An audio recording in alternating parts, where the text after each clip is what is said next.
she trying to do? That was a little creepy, I'm not gonna lie. That was a little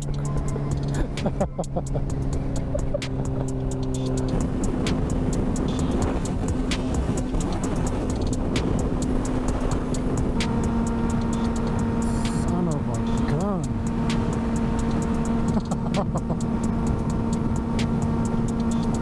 I don't think that's good for the truck. I don't think that's good for anyone.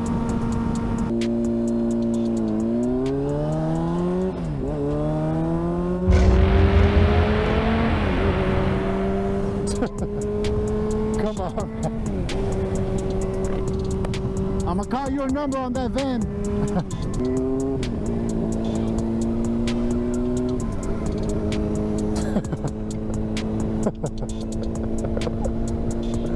What?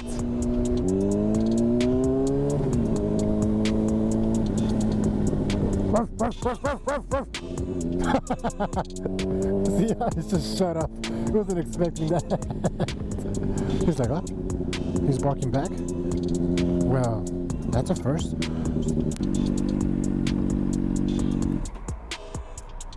I mean, the only reason I do these kind of things is for my fellow riders, you know? I don't have that in my conscience where I don't do anything about it. And another guy on two wheels is passing through here, and you know, even though it's not necessarily on a lane, he might be switching lanes, not be paying attention, and I can't live with that, you know.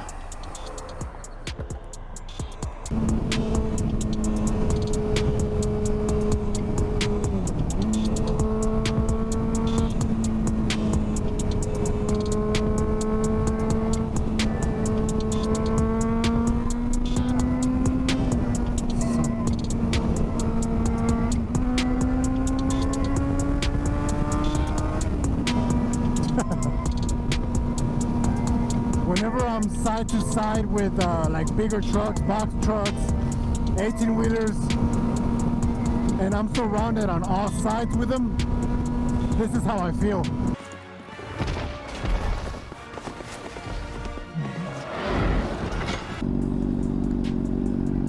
Man, not so long ago, I was coming down this same road and there was a traffic jam right about that intersection, or one of those intersections. And you know, there was a car that was up ahead who it was, I guess, just shut off on that person. So people were going around, and as I came around the car, I noticed it was a lady, and I asked her if everything was okay through my window. She had this confused gaze, kind of like, sure, I don't know what you just said, and she looked Mexican, so I asked her in Spanish, and like immediately it was just a sign of relief, like, oh, no, I don't have a cell phone, and it turned off on me, and I just couldn't believe it, man. Like, she was just standing, well, damn, I'm trying to tell a story here, man. And who knows how long she had been waiting there just for someone to ask her, you know? Or maybe they did ask. I'm sure someone asked, I hope. And of course she couldn't reply because she didn't know English. But right away I'm like, oh shoot, well yeah, let me help you, you can use mine. Pulled over, she called her husband, and just like that he met her, you know? But I just couldn't believe it. Like, what were you gonna do if no one was stopping by, you know, and you didn't have a phone? I felt bad for her, man, but thankfully I was there.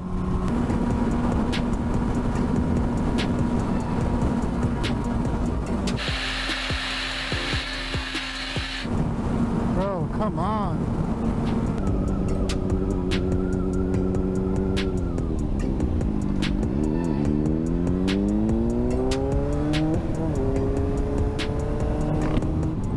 Alright, so what you just saw in that intersection, that could have been your typical, hey, turn left in front of me,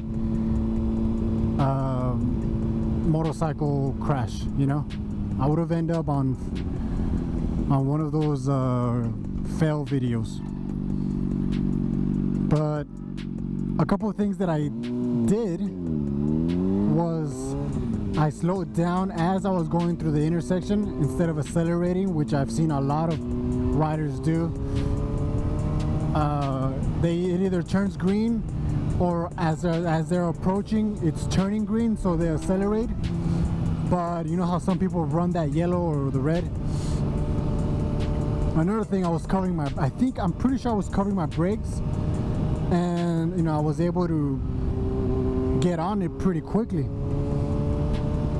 So like I said, that could have been bad, you know, but little things like that you need to work on to make a habit, and you know, it can potentially save your life.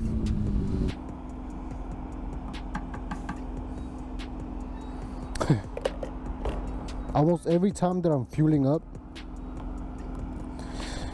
I'm reminded of this motovlogger, which I'll spare him the embarrassment.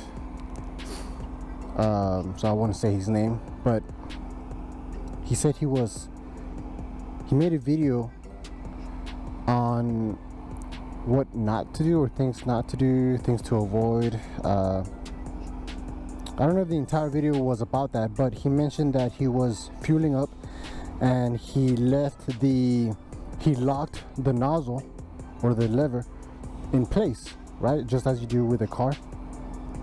And that for some reason the sensor of the nozzle didn't register the fact that it was full, and it overflowed all over his tank. And I'm thinking, as I'm watching, why the heck would you do that with a bike? It's 4 or 5 gallons, man. Like, it fills up in 15 seconds. There's no need to leave the thing locked, you know. It really kind of boggled my mind, the fact that he would do that. And it was, I mean, I don't know.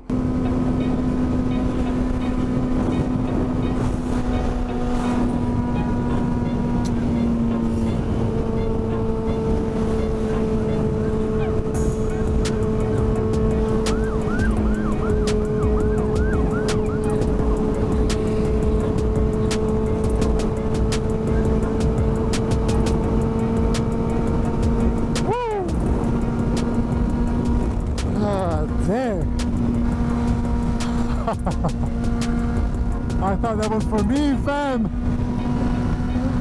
Oh.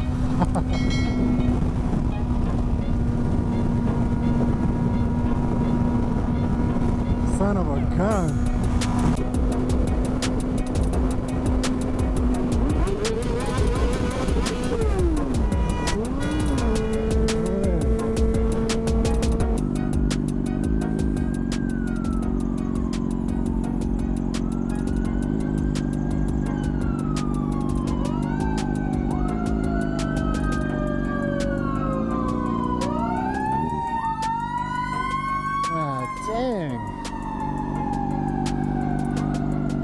Jeez, that sucker's loud. It's crazy that I've been in traffic when a fire truck or an ambulance is going by, and some people don't move because they don't see it or hear it.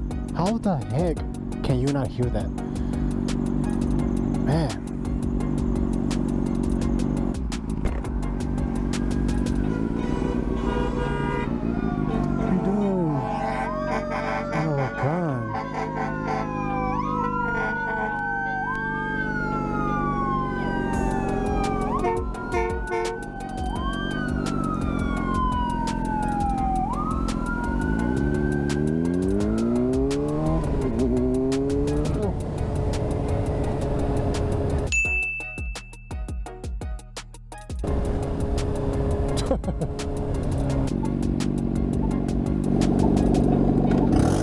What the heck was that?